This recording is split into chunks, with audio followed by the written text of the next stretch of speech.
Hello guys, in today's video I will be showing you how to fix Google Maps keeps stopping problems. So the answer is easy, just go to the settings and then scroll down to the apps section. Then go to the search and search Google Maps.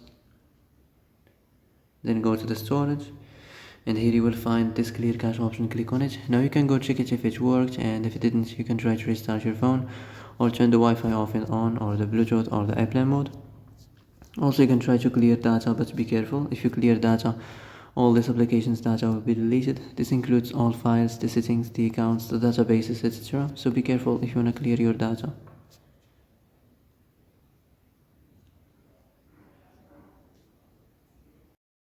And that's it for today's video. I hope this is the answer you've been looking for.